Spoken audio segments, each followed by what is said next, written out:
আসসালামু আলাইকুম। আমি আসলে কোনো ফুড ব্লগার না।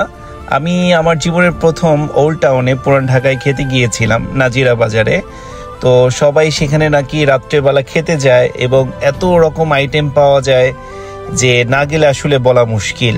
তো দুইজন মিলে আমরা প্ল্যান করলাম, আমি আর আমার এক বন্ধু মিলে। ঠিক আছে, হঠাৎ করেই প্ল্যান, রাত্রে 10টার সময় রওনা দিলাম।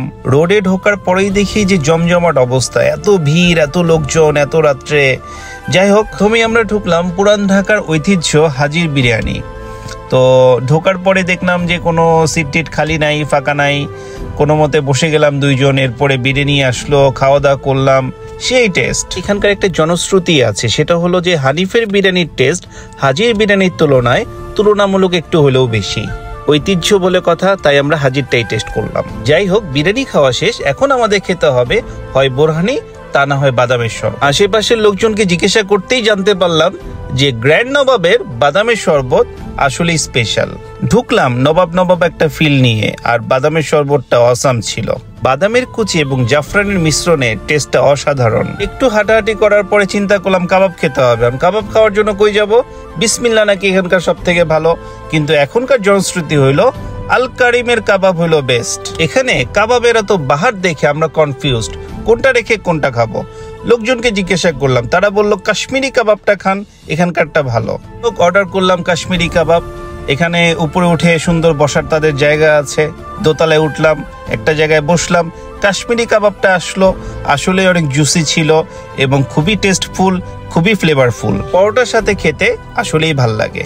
বিভিন্ন রকম সস দিয়ে তারা এই কাবাবটা পরিবেশন করে এবং আমার কাছে এই কাবাবটার অরিজিনাল ঘি দেওয়া ফ্লেভারটা জোস লাগতেছিল। রিচ ফুড খাওয়ার পরে রিফ্রেশমেন্ট কোনো একটা আইটেম দরকার ছিল, আর এখানকার আল কারিমের ফালুদাটা অনেক বিখ্যাত।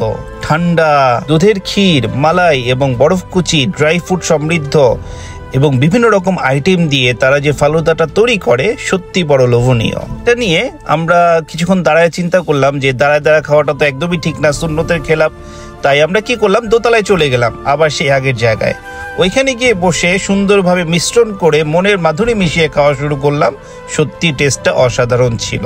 আপনি যদি কখনো পুরান ঢাকায় খেতে যান, অবশ্যই আল কারিমের ফালুদা খাবেন আর গ্র্যান্ড নবাবের বাদামের শরবতটা খাবেন, মিস করবেন না। যাই হোক, রমজান মাস, রাত 2টা বাজে, দেখেন কি অবস্থা, কি পরিমাণ ভিড়, কি পরিমাণ লোকজনের আনাগোনা, আর খাওয়ার জন্য মানুষ আসলে অস্থির। যাই হোক, অনেক খাওয়া দাওয়ার পরে একটা জিনিসের অভাব ফিল করলাম, সেটা হলো ভালো করে একটা জর্দা দিয়ে পান খাইতে হবে। পানের দোকান আর চায়ের দোকান সবসময় পুরনো খুঁজতে হয়, যে পুরনো দোকান কোনটা। কত রকম যে পানের লিস্ট সাজায় রাখছে, মাশাআল্লাহ। যাই হোক, পান মুখে দিয়ে আল্লাহর নাম নিয়ে বাসার দিকে আবার রওনা হইলাম।